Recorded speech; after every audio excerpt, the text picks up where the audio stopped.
We're all scared. We're all afraid. Even my guides were afraid. There's always rock fall. So you see flying rocks, literally. You don't just see them, you hear them. That's how fast they're flying. Someone was hit by a rock. He was badly injured. You know what you're signing up to.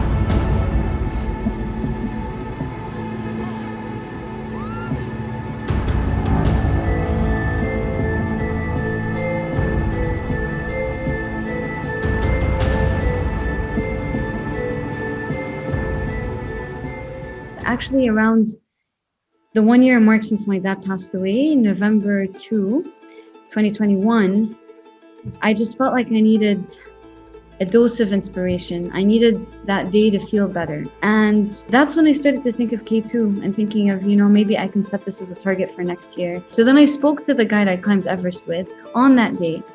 And he was like, yeah, why not try K2 in 7-8 months?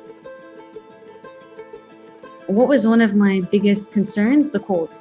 Because I'm in, the opposite conditions. I live in the desert and it's like plus 40 here and I'm going to minus 40. I was doing a lot of cold exposure training.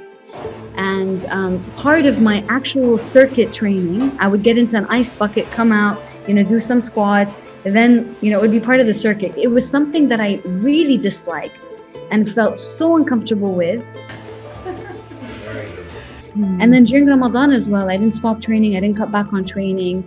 Sometimes while I'm fasting, I'd be running for 2.5 hours. But then that all really helped build my mental fitness as well. But I acclimatized pretty well and I felt really strong on the climb.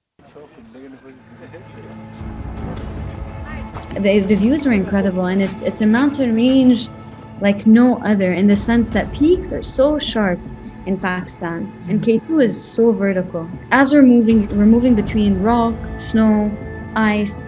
So constantly I'm just looking at rock, snow, ice, and rope. We're all scared. We're all afraid. Even my guides were afraid. You just have to be super careful, because if a rock comes your way and hits you, it could be quite detrimental. Someone was hit by a rock. He was badly injured. He was bleeding profusely. A small rock cut through his leg this much, and it took about 4 days for rescue to come.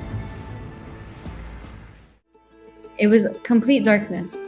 It was the first time I reached a summit in complete darkness. I feel so honored. I feel so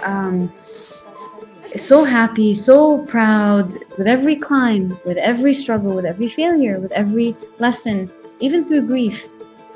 I feel like I've gained a lot of mental strength and resilience.